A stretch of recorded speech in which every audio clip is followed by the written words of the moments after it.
मंगलमूर्ति मोरया। श्रीमद् भागवत महापुराण की जय। वेद व्यास भगवान की जय।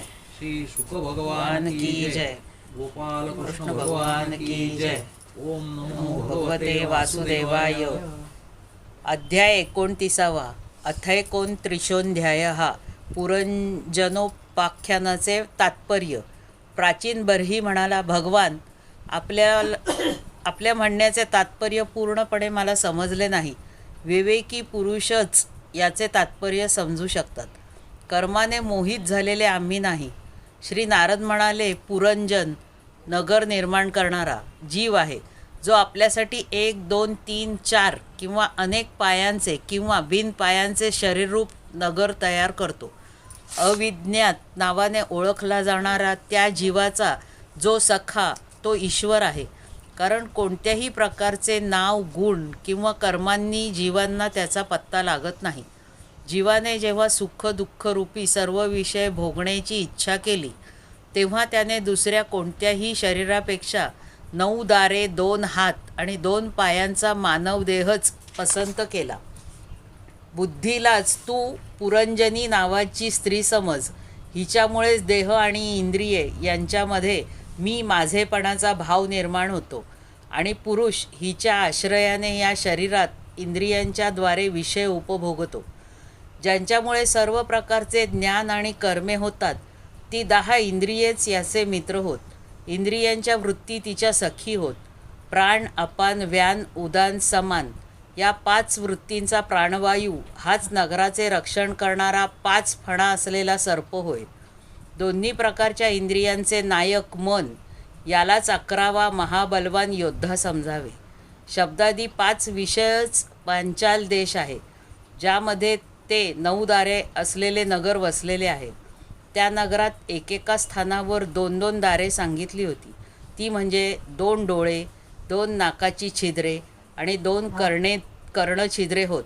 त्यांच्या जोडीने मुख, लिंग आणि गुदा हे 3 आणखी त्यात मिळवून 9 दारे होतात. यांच्याद्वारेच तो जीव इंद्रियांसह बाह्य विषयांकडे जातो. यांपैकी जे 2 डोळे, 2 नाकाची छिद्रे आणि 1 मुख ही 5 पूर्वेकडील दारे होत. उजव्या कानाला दक्षिणेकडील आणि डाव्या कानाला उत्तरेकडील दार समजावे. गुदा आणि लिंग ही खालच्या बाजूची 2 छिद्रे पश्चिमेकडील दारे होत. खद्योता आणि आविर्मुखी नावाची एका ठिकाणी जी 2 दारे सांगितली होती, ती डोळे होत. तसेच रूप म्हणजे विभ्राजित नावाचा देश आहे, ज्याचा जीव या दारांमार्फत डोळ्यांच्या साह्याने अनुभव घेतो. डोळ्यांनीच सुरुवातीला द्युमान नावाचा मित्र म्हटले आहे. नाकाची 2 छिद्रे नलिनी आणि नालिनी नावाची दारे होत आणि नाकाचा विषय गंध हाच सौरभ देश होय. तसेच घ्राणेंद्रिय म्हणजेच अवधूत नावाचा मित्र होय. मुख म्हणजेच मुख्य नावाचे दार होय.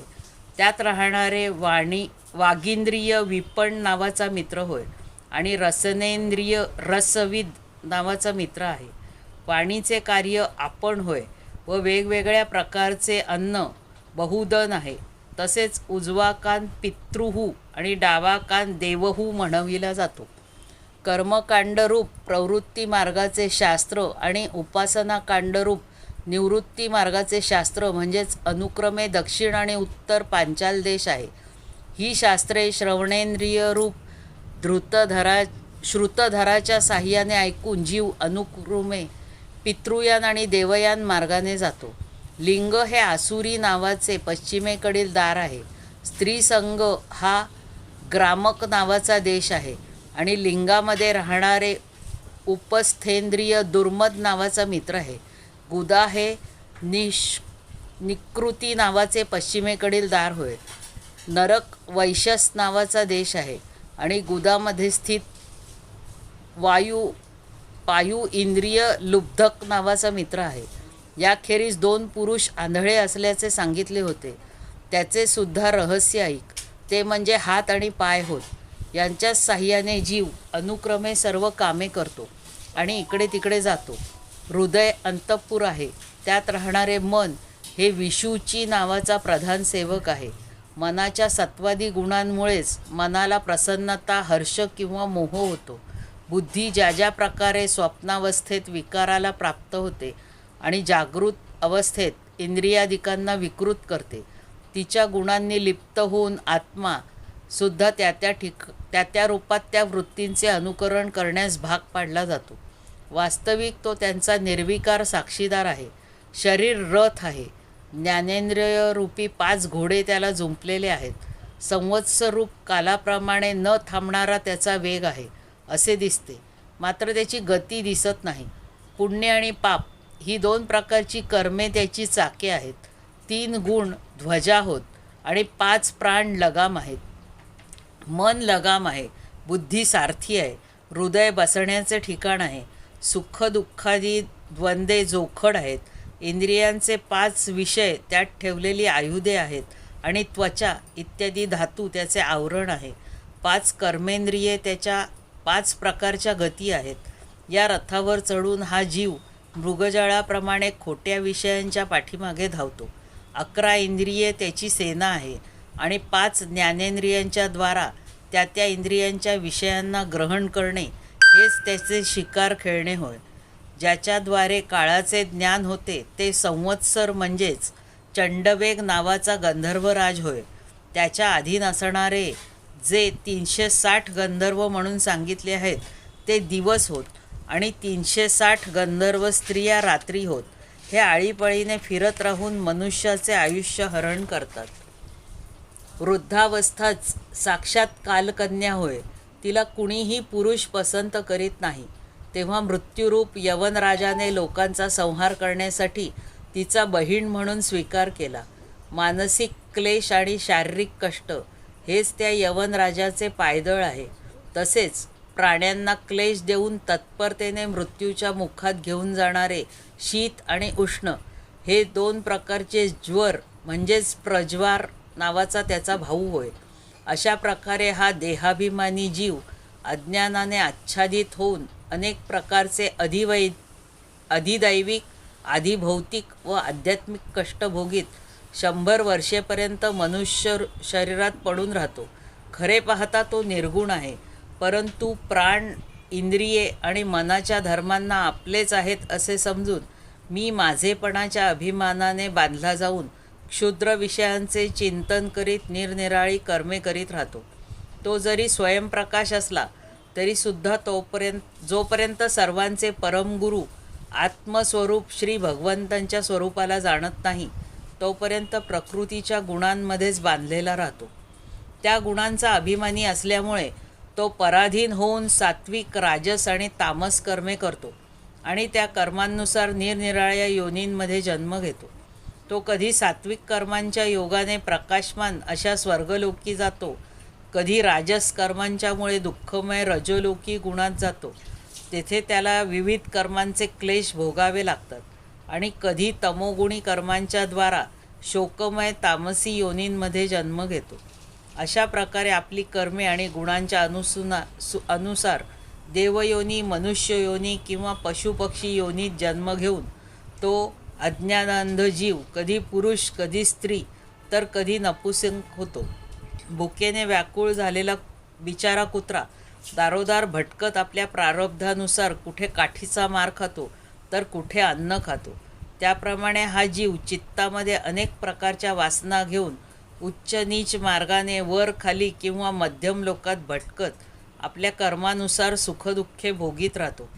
आधिदैविक, आधिभौतिक आणि आध्यात्मिक या 3 प्रकारच्या दुःखांपैकी कोणत्याही एकातून जीवाची सर्वथैव सुटका होऊ शकत नाही असे कधी वाटले तरी ती तात्कालिक आहे. एखाद्याने डोक्यावर भारी बोजा घेऊन जाताना तो कधी खांद्यावर घ्यावा, त्याप्रमाणे दुःखातून सुटण्याच्या सर्व प्रतिक्रिया समजाव्या.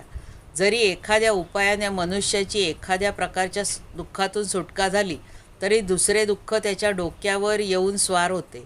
हे राजा, ज्याप्रमाणे एका स्वप्नातून पडणारे दुसरे स्वप्न हा स्वप्नातून कायमची सुटका करून घेण्याचा उपाय होऊ शकत नाही, त्याप्रमाणे कर्मफल भोगातून कायमची सुटका होण्याचा कर्म हा मुळीच उपाय होऊ शकत नाही.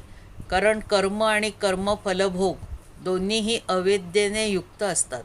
जसे आपल्या मनोमय लिंग शरीराने स्वप्नावस्थेत विहार करणाऱ्या प्राण्याला स्वप्नामध्ये प्रत्यक्ष पदार्थ नसतानाही त्यांचा भास होतो, तसेच हे दिसणारे पदार्थ खरोखर नसतानाही अज्ञान निद्रा असेपर्यंत खरेच वाटतात आणि जीवाला जन्म मरण रूप संसारापासून मुक्ती मिळत नाही.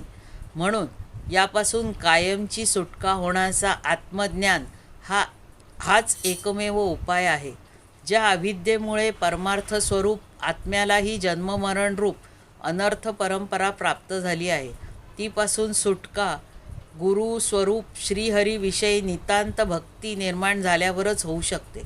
भगवान वासुदेवांमध्ये एकाग्रतापूर्वक सम्यक ज्ञानाने निर्माण केलेला भक्तिभावच ज्ञान आणि वैराग्य निर्माण करतो. हे राजर्षी, हा भक्तिभाव भगवंतांच्या कथांच्या आश्रयाला राहतो. म्हणून जो श्रद्धापूर्वक त्या कथा दररोज ऐकतो किंवा वाचतो त्याला अगदी लवकर त्याची प्राप्ती होते.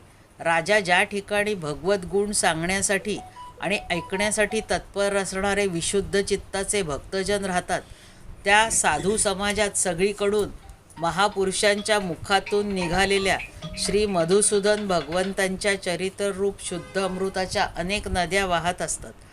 जे लोक अतृप्त चित्ताने ऐकण्यासाठी तत्पर होऊन आपल्या कानांनी त्या अमृताचे सेवन करून तृप्त होतात, त्यांना तहान, भूक, भय, शोक आणि मोह काहीच बाधा करू शकत नाहीत. अरे रे, नैसर्गिकरित्या प्राप्त होणाऱ्या तहान, भूक या विघ्नांनी सदैव घेरलेला जीवसमुदाय श्रीहरींच्या कथामृत सागरावर का बरे प्रेम करीत नाही?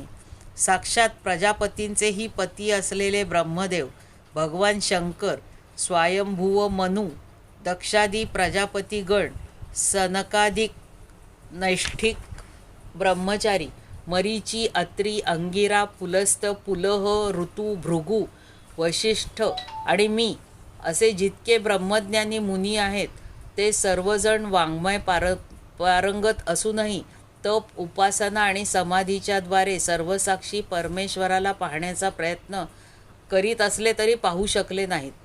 अनंत वेदांचा अभ्यास करून मंत्रांमध्ये सांगितलेल्या वज्रधारी इत्यादी गुणांनी युक्त इंद्रादी देवतांच्या रूपांमध्ये असणाऱ्या त्या परमात्म्याचे यज्ञांनी पूजन करणारे सुद्धा त्याच्या स्वरूपाला जाणत नाहीत. हृदयामध्ये वारंवार चिंतन केल्याने भगवान ज्यावेळी ज्याच्यावर कृपा करतात, त्याचवेळी तो लौकिक व्यवहार आणि वैदिक कर्मांविषयींचा दुराग्रह सोडून देतो. बर्हिष्मन, तू या कर्मांमध्ये परमार्थ बुद्धी ठेवू नकोस. ही कर्मे ऐकण्यास गोड वाटतात, परंतु परमार्थाला स्पर्शही करीत नाहीत. केवळ अज्ञानामुळेच ही परमार्थासारखी वाटतात.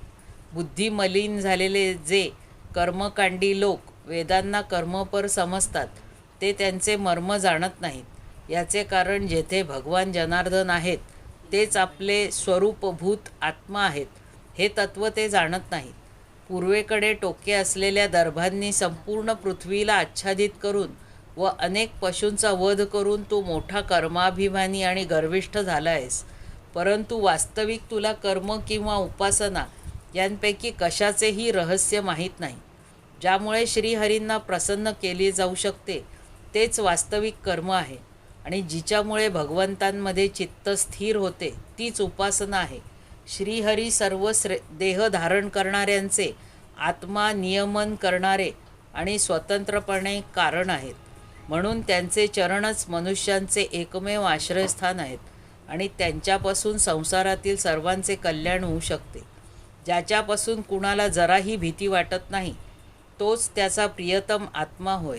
हे जो पुरुष जाणतो तोच ज्ञानी होय आणि जो ज्ञानी आहे तोच गुरु व तोच साक्षात श्रीहरी होय.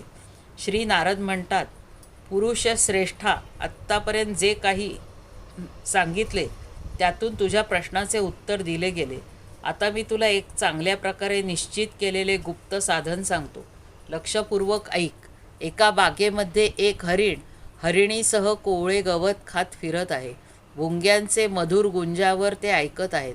त्याच्यासमोरच दुसरे जीव मारून पोट भरणारे लांडगे त्यांच्याकडे पाहत आहेत आणि पाठीमागून एका शिकाऱ्याने त्याचा वध करण्यासाठी त्याच्यावर बाण सोडलाय.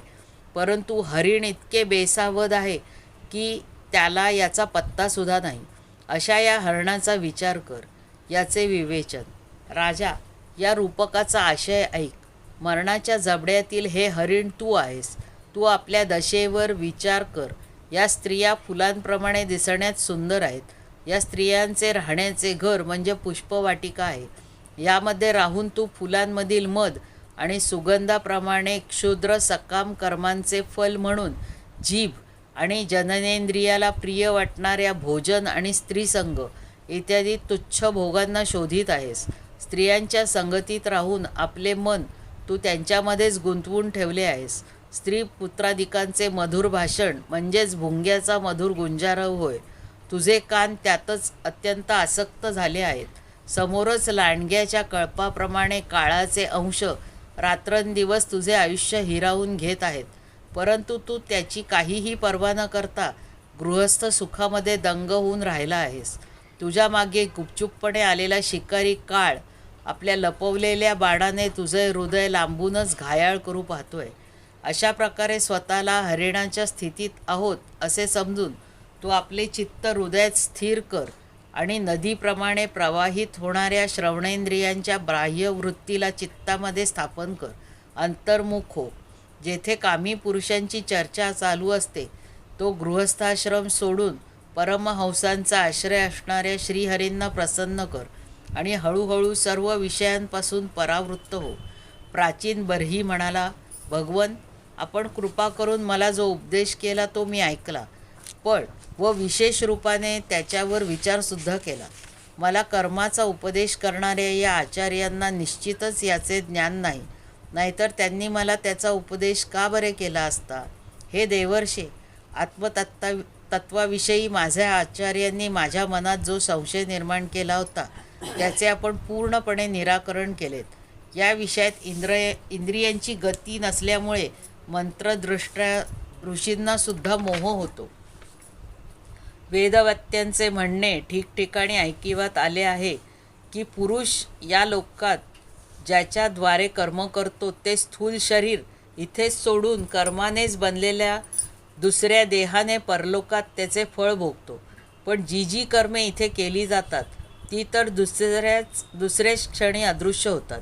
तीच फळ देण्यासाठी परलोकात जाऊ शकत नाहीत. श्री नारद म्हणाले, ज्या मनप्रधान लिंग शरीराच्या साह्याने मनुष्य कर्म करतो ते मरणानंतरही त्याच्याबरोबरच राहते. म्हणून ते परलोकात प्रत्यक्षपणे स्वतःच्याच द्वारा कर्मांचे फळ भोगते. मनुष्य या स्थूल शरीराचा स्वप्नात अभिमान सोडून देतो, परंतु याच्यासारख्याच किंवा याच्यापेक्षा भिन्न प्रकारच्या पशुपक्षी इत्यादी शरीराने तो मनामध्ये संस्कार रूपाने असलेल्या कर्मांचे फळ भोगत असतो. या मनाच्या द्वारा जीव ज्या पुत्रादींना हे माझे आहेत आणि देहादींना हा मी आहे असे म्हणतो, तोच त्यांच्यासाठी केलेल्या पाप पुण्यादिक कर्मांना स्वतःची कर्मे मानतो आणि त्यामुळेच त्याला पुन्हा पुन्हा जन्म घ्यावा लागतो.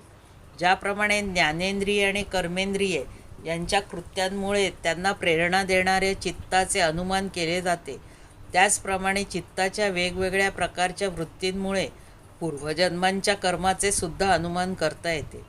कधीकधी असे अनुभवास येते की ज्या वस्तूचा या शरीराने कधीही अनुभव घेतला नाही, जी कधी पाहिली नाही किंवा ऐकली नाही, ती जशी असते तसाच तिला स्वप्नात अनुभव घेतला जातो. राजन, तू असे निश्चित समज की लिंगदेहाच्या अभिमानी जीवाला त्या वस्तूचा अनुभव पूर्वजन्मी आलेला आहे, कारण जी वस्तू अनुभवली नसेल ती मनात वासना निर्माण होऊ शकत नाही. राजन, तुझे कल्याण असो. या मनुष्याचे पूर्वीचे रूप आणि भावी शरीरिकांविषयी मनच सांगू शकते आणि ज्यांचा पुनर्जन्म होणार नाही त्यांच्या विदेह मुक्तीविषयीही त्यांचे मनच सांगते. कधीकधी स्वप्नामध्ये देश, काल किंवा क्रिया यांसंबंधी अशा गोष्टी पाहिल्या जातात की ज्या पूर्वी कधी पाहिल्या नाहीत किंवा ऐकल्या नव्हत्या. जसे पर्वताच्या शिखरावर समुद्र, दिवसा तारे किंवा आपले डोके छाटलेले पाहणे इत्यादी दिसण्यास निद्रादोष हेच कारण मानले पाहिजे. इंद्रियांनी अनुभव घेण्याजोगे पदार्थच मनाच्या समोर वारंवार येतात आणि भोग संपल्यावर नाहीसे होतात. ज्याच्या इंद्रियांना अनुभव येत नाही असा कोणताही पदार्थ नाही, कारण सर्व जीवांना मन आहे. जर एखाद्या वेळी भगवन चिंतनात रममाण झालेले मन विशुद्ध सत्वात स्थिर झाले तर त्या मनाला भगवंताचा संसर्ग झाल्यामुळे लगेच सर्व विश्वाचेही ज्ञान होऊ शकते. असे राहू दिसत नसतानाही प्रकाशमय चंद्राच्या संसर्गाने दिसू लागतो. जोपर्यंत गुणांपासून उत्पन्न झालेली बुद्धी, मन, इंद्रिये आणि शब्दादी विषयांचा समूह यांच्यापासून हा अनादि लिंगदेह बनलेला आहे, तोपर्यंत जीवाचा स्थूल देहाविषयी असलेला मी माझे हा भाव जात नाही. सुषुप्ती, मूर्छा, अत्यंत दुःख, मृत्यू आणि तीव्र ताप आलेला असतानाही इंद्रियाच्या व्याकुळतेमुळे मी माझे हे स्पष्टपणे जाणवत नसले तरी त्यावेळी सुद्धा त्याचा अभिमान असतोच. ज्याप्रमाणे अमावास्येच्या रात्री चंद्र असूनही दिसत नाही, त्याचप्रमाणे तारुण्यात स्पष्टपणे प्रतीत होणारे 11ही इंद्रियांचे कार्य गर्भावस्था आणि बाल्यावस्थेमध्ये ती इंद्रिये असूनसुद्धा त्यांचा पूर्ण विकास न झाल्याकारणाने प्रतीत होत नाही.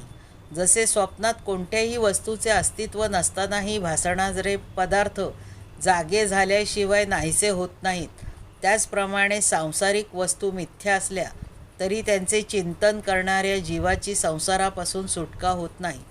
अशा प्रकारे पंचतन्मात्रांनी बनलेला आणि 16 तत्वांच्या रूपाने विकसित झालेला हा 3 गुणांचा समूह म्हणजेच लिंग शरीर होय. हे चेतनाशक्तीने युक्त झाले की याला जीव म्हणतात. याच्याद्वाराच पुरुष निरनिराळे देह धारण करतो व त्यांचा त्याग करतो. तसेच त्याच्यामुळेच तो हर्ष, शोक, भय, दुःख आणि सुख यांचा अनुभव घेतो. ज्याप्रमाणे जळू जोपर्यंत दुसरे गवताचे पाते पकडीत नाही तोपर्यंत पहिले सोडित नाही, त्याचप्रमाणे जीव मरणकाल जवळ आल्यावर जोपर्यंत देहप्राप्तीला कारण असणारी कर्मे संपून दुसरे शरीर धारण करत नाही तोपर्यंत पहिल्या शरीराचा अभिमान सोडत नाही. राजन, हे मनप्रधान लिंग शरीरच जीवाच्या जन्माचे कारण आहे. जीव जेव्हा इंद्रियांनी भोगलेल्या भोगांचे चिंतन करीत वारंवार त्यांच्यासाठीच कर्मे करतो, तेव्हा ती कर्मे होत राहिल्याने अविद्येमुळे तो देहादिकांच्या कर्मांनी बांधला जातो. म्हणूनच त्या कर्मबंधातून सुटण्यासाठी संपूर्ण विश्व भगवत रूप आहे असे समजून सर्व प्रकारे श्रीहरींचे भजन कर आणि त्यांच्यापासून या विश्वाची उत्पत्ती, स्थिती आणि लय होतो. मैत्रेय म्हणतात, भागवतश्रेष्ठ श्री नारदांनी राजा प्राचीन बर्हीला जीव आणि ईश्वराच्या स्वरूपाचे दिग्दर्शन केले. नंतर ते त्याचा निरोप घेऊन सिद्धलोकी गेले. राजर्षी प्राचीन बर्हीसुद्धा प्रजापालनाची जबाबदारी पुत्रांवर सोपवून तपस्या करण्यासाठी कपिलाश्रमाकडे गेला. तेथे त्या वीरवराने सर्व विषयांची आसक्ती सोडून एकाग्र मनाने भक्तिपूर्वक श्रीहरींच्या चरणकमलांचे चिंतन करीत स्वरूपता मुक्ती मिळवली. पुण्यशील विदुरा, देवर्षी नारदांनी रूपकाने सांगितलेले हे आत्मज्ञान जो पुरुष ऐकेल किंवा दुसऱ्याला ऐकवेल त्याची या लिंगदेहाच्या बंधनातून सुटका होईल. देवर्षी नारदांच्या मुखातून बाहेर पडलेले हे आत्मज्ञान भगवान मुकुंदांच्या यशाशी संबंधित असल्यामुळे त्रैलोक्याला पवित्र करणारे, अंतःकरण शुद्ध करणारे तसेच सर्वोत्कृष्ट फल देणारे आहे. जो पुरुष हे ऐकेल तो सर्व बंधनांतून मुक्त होईल आणि पुन्हा या संसार चक्रात त्याला भटकावे लागणार नाही. गृहस्थश्रमी पुरंजनाच्या रूपकाने अप्रत्यक्ष सांगितलेले हे अद्भुत आत्मज्ञान मी प्राप्त केले. हे समजल्याने बुद्धियुक्त जीवाचा देहाभिमान नाहीसा होतो. तसेच त्याचा परलोकात जीव कोणत्या प्रकारे कर्मांचे फळ भोगतो हा संशयही नाहीसा होतो. अध्याय 29 समाप्त. गोपाल कृष्ण भगवान की जय. हरे नमः हरे नमः हरे नमः. मोरया. भागवत महापुराण की जय. वेदव्यास भगवान की जय. श्री शुक भगवान की जय.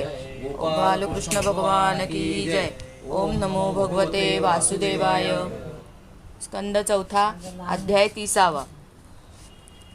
प्रचेतांना भगवान श्री विष्णूंचे वरदान. विदुराने विचारले, ब्रह्मण, आपण राजा प्राचीन बहिरींच्या ज्या पुत्रांचे वर्णन केले होते त्यांनी रुद्रगीत गाऊन श्रीहरींची स्तुती करून कोणती सिद्धी प्राप्त केली? हे बाह्यस्पत्य मोक्षाधिपती श्रीनारायणांचे अत्यंत प्रिय असे भगवान शंकर यांचे योगायोगाने सान्निध्य मिळाल्यामुळे प्रचेतांनी मुक्ती तर मिळवली असेलच, पण त्यापूर्वी त्यांनी त्या लोकात किंवा परलोकात काय मिळवले ते सांगावे. मैत्रेय म्हणाले, पित्याची आज्ञा पालन करणाऱ्या प्रचेतांनी समुद्रात उभे राहून रुद्रगीताच्या जययज्ञरूप तपश्चर्येने श्रीहरींना प्रसन्न करून घेतले. 10,000 वर्षानंतर पुराण पुरुष श्री नारायण आपल्या शांत तेजाने त्यांचे क्लेश दूर करीत त्यांच्यासमोर प्रगट झाले. गरुडाच्या खांद्यावर बसलेले श्री भगवान मेरू पर्वताच्या शिखरावर असलेल्या काळ्या ढगासारखे दिसत होते. त्यांच्या अंगावर पितांबर आणि गळ्यामध्ये कौस्तुभमणी शोभून दिसत होता. आपल्या दिव्य तेजाने ते सर्व दिशातील अंधार नाहीसा करत होते. चमकणाऱ्या सुवर्णालंकारांनी त्यांचे गाल आणि मनोहर मुखकमल शोभत होते. त्यांच्या मस्तकावर झगमगणारा मुकुट शोभत होता. प्रभूंच्या 8 हातात 8 आयुधे होती. देव, मुनी आणि पार्षदगण सेवा करीत होते आणि गरुड हाच किन्नर पंखांच्या सामयुक्त ध्वनीने त्यांची कीर्ती गात होता. त्यांच्या दीर्घ व पुष्ट 8 हातांच्या मध्ये लक्ष्मीबरोबर स्पर्धा करणारी वनमाळा विराजत होती. आदिपुरुष श्री नारायणांनी येऊन शरणागत प्रचेतांकडे दयादृष्टीने पाहिले आणि मेघाप्रमाणे गंभीर वाणीने ते म्हणाले. श्री भगवान म्हणाले, राजपुत्रांनो, तुमचे कल्याण असो. तुमचे आपापसात मोठे प्रेम असल्याने तुम्ही सर्वजण एकाच धर्माचे पालन करीत आहात. तुमच्या या प्रेमामुळे मी प्रसन्न झालो आहे. वर मागा. जो मनुष्य दररोज सायंकाळी तुमचे स्मरण करील त्याचे आपल्या भावांशी स्वतःवर असावे तसे प्रेम राहील. तसेच सर्व जीवांचे बाबतीत मैत्रीचा भाव निर्माण होईल. जे लोक प्रातःकाळी आणि सायंकाळी एकाग्र चित्ताने रुद्रगीताच्या द्वारे माझी स्तुती करतील त्यांना मी इच्छित वर आणि शुद्ध बुद्धी प्रदान करीन. तुम्ही मोठ्या प्रसन्नतेने आपल्या पित्याचे आज्ञा शिरोधार्य मानलीत, त्यामुळे तुमची श्रेष्ठ कीर्ती सर्व लोकात पसरेल. तुम्हाला एक विख्यात पुत्र होईल. तो गुणांचे बाबतीत कोणत्याही प्रकारे ब्रह्मदेवांपेक्षा कमी असणार नाही आणि आपल्या संतानाने तिन्ही लोकांना तो पूर्णत्व देईल. राजकुमारांनो, कंडू ऋषींच्या तपश्चर्येचा भंग करण्यासाठी इंद्राने पाठवलेल्या प्रलोमा अप्सरेचा कमलनयना कन्या झाली होती. तिला सोडून प्रलोमा स्वर्गलोकी गेली. तेव्हा वृक्षांनी त्या कन्येचे पालनपोषण केले. भुकेने व्याकुळ होऊन ती रडू लागली. तेव्हा औषधींचा राजा चंद्र याने तिची दया येऊन तिच्या तोंडामध्ये आपली अमृत वर्षाव करणारी तर्जनी दिली. माझे भक्त असणाऱ्या तुमच्या वडिलांनी तुम्हाला संतान उत्पन्न करण्याची आज्ञा केली आहे, म्हणून तुम्ही लवकरच त्या सुंदर कन्येशी विवाह करा.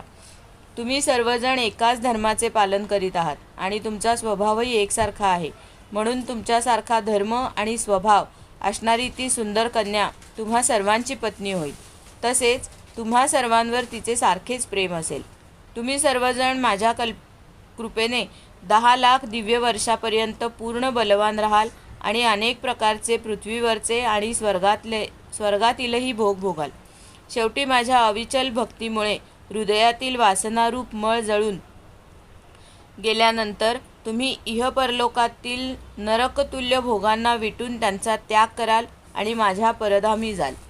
ज्या लोकांची कर्मे भागवत दर्पण बुद्धीने होतात आणि ज्यांचा सार वेळ माझ्या कथावार्तांमध्येच व्यथित होतो, ते गृहस्थाश्रमात असूनही घर त्यांच्या बंधनाला कारणीभूत होत नाही. ब्रह्मवेत्या वक्त्यांच्याकडून माझ्या कथा ऐकल्यामुळे ज्ञानस्वरूप परब्रह्म असा मी त्यांच्या हृदयात नित्य नूतन भासत राहतो आणि मला प्राप्त करून घेतल्यानंतर जीवांना मोह होऊ शकत नाही, शोक नाही की हर्षही नाही. मैत्रेय म्हणतात, भगवंतांच्या दर्शनामुळे प्रचेतांचा रज तमोगुणांमुळे उत्पन्न होणारा मल नाहीसा झाला होता. सर्व पुरुषार्थाचे आश्रय आणि सर्वांचे परमसुहृद श्रीहरी त्यांना असे म्हणाले तेव्हा ते हात जोडून सद्गतीत वाणीने म्हणू लागले. प्रचेता म्हणाले, प्रभो, आपण भक्तांचे क्लेश नाहीसे करणारे आहात. वेद आपल्या श्रेष्ठ गुण आणि नामांचे निरूपण करतात. आपला वेग मन आणि वाणीच्या वेगापेक्षाही अधिक आहे. तसेच आपले स्वरूप सर्व इंद्रियांच्या गतीच्या पलीकडचे आहे. आम्ही आपल्याला वारंवार नमस्कार करीत आहोत. आपण आपल्या स्वरूपात स्थिर राहत असल्याकारणाने नित्य शुद्ध आणि शांत आहात. मनरूप निमित्त कारणामुळे आपल्यात आणि आमच्यात आम्हाला खोटाच द्वैताचा भास होत आहे. जगाची उत्पत्ती स्थिती आणि लयासाठी आपण मायेच्या गुणांचा स्वीकार करूनच ब्रह्मा विष्णू आणि महादेव ही रूपे धारण करीत आहात. आम्ही आपणास नमस्कार करतो. आपण विशुद्ध सत्व स्वरूप आहात. आपले ज्ञान संसार बंधन तोडून टाकते. आपणच सर्व भगवंतांचे प्रभू वसुदेव नंदन भगवान श्रीकृष्ण आहात. आपणास नमस्कार असो.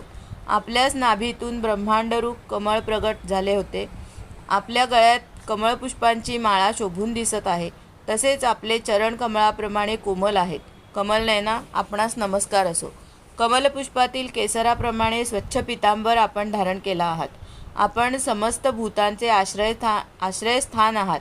तसेच सर्वांचे साक्षी आहात. आम्ही आपणास नमस्कार करीत आहोत. भगवन, आपले हे स्वरूप सर्व दुःखे नाहीसे करणारे आहे. अविद्या अस्मिता रागद्वेषादी क्लेशांनी त्रासलेल्या आमच्यासमोर आपण हे प्रगट केले आहे. यापेक्षा अधिक कृपा कोणती असणार. अमंगळाचा नाश करणाऱ्या प्रभो, दिनांवर दया करणाऱ्या प्रभूंनी वेळोवेळी हे आपले आहेत असे मानून त्यांचे स्मरण ठेवावे. यामुळे त्यांच्या भक्तांचे चित्त शांत होते. आपण तर शूद्रातील शूद्र प्राण्यांच्याही अंतःकरणात अंतर्यामी रूपाने विराजमान आहात. मग आपले उपासक आम्ही ज्या ज्या कामना करतो त्या आपल्याला कशा कळणार नाहीत. हे जगदीश्वरा, आपण मोक्षाचा मार्ग दाखवणारे आणि स्वतः पुरुषार्थ स्वरूप आहात. आपण आमच्यावर प्रसन्न आहात. हाच आमचा अभिष्ट वर होय. हे नाथ, तरीही आम्ही एक वर आपणाकडे मागतो. प्रभो, आपण प्रकृतीच्या पलीकडील आहात आणि आपल्या विभूतींचाही काही अंत लागत नाही. म्हणूनच आपण अनंत म्हणविले जाता. भुंग्याला सहजपणे जर पारिजातक वृक्षाची प्राप्ती झाली तर तो दुसऱ्या वृक्षाकडे कशाला जाईल. मग साक्षात आपल्या चरणांची प्राप्ती झाल्यावर आम्ही आणखी काय मागावे. जोपर्यंत आपल्या मायेने मोहित होऊन आम्ही आपल्या कर्मानुसार संसारात फिरत राहू तोपर्यंत जन्मोजन्मी आम्हाला आपल्या प्रेमी भक्तांची संगती मिळत राहो. आम्ही भगवत भक्तांच्या क्षणभर संगतीच्या तुलनेत स्वर्ग किंबहुना मोक्षही तुच्छ मानतो. तर मानवी भोगांची त्यापेक्षा काय कथा. जेथे नेहमी भगवंतांच्या मधुर कथा होत राहतात तेथे त्यांच्या श्रवणाने भोग तृष्णा शांत होते. प्राण्यांमध्ये कोणत्याही प्रकारचे वैर किंवा उद्वेग राहत नाही. कारण चांगल्या कथांच्या द्वारा निष्काम भावाने संन्यासी लोकांचे एकमात्र आश्रय साक्षात श्रीनारायणांचे वारंवार गुणगान होत राहते. आपले ते भक्तजन तीर्थक्षेत्रे पवित्र करण्याच्या उद्देशाने पृथ्वीवर पायीच भ्रमण करतात. मग त्यांचा सहवास संसाराने भयभीत झालेल्यांना का बरे आवडणार नाही. भगवन, आपले प्रिय सखा भगवान शंकरांचा क्षणभर सहवासानेच आज आम्हाला आपले साक्षात दर्शन झाले. जन्ममरणरूप असाध्य रोगांचे आपण श्रेष्ठतम वैद्य आहात. म्हणून आम्ही आपलाच आश्रय घेत आहोत. प्रभो, आम्ही जे काही उत्तम अध्ययन केले आहे, निरंतर सेवा शुश्रूषा करून गुरु ब्राह्मण आणि वृद्धांना प्रसन्न केले आहे. दोषबुद्धी टाकून श्रेष्ठ पुरुष हितचिंतक बंधुवर्ग तसेच समस्त प्राण्यांना वंदन केले आहे आणि अन्नाचा त्याग करून दीर्घकाळपर्यंत पाण्यात उभे राहून तप केले आहे. ते सर्वव्यापक अशा आपल्या पुरुषोत्तमांच्या संतोषाला कारण हो, हाच आम्ही वर मागत आहोत.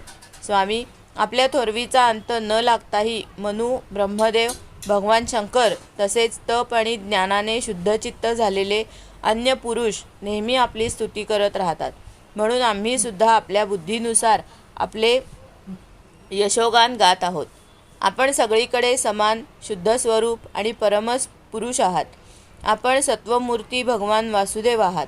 आपणाला नमस्कार असो.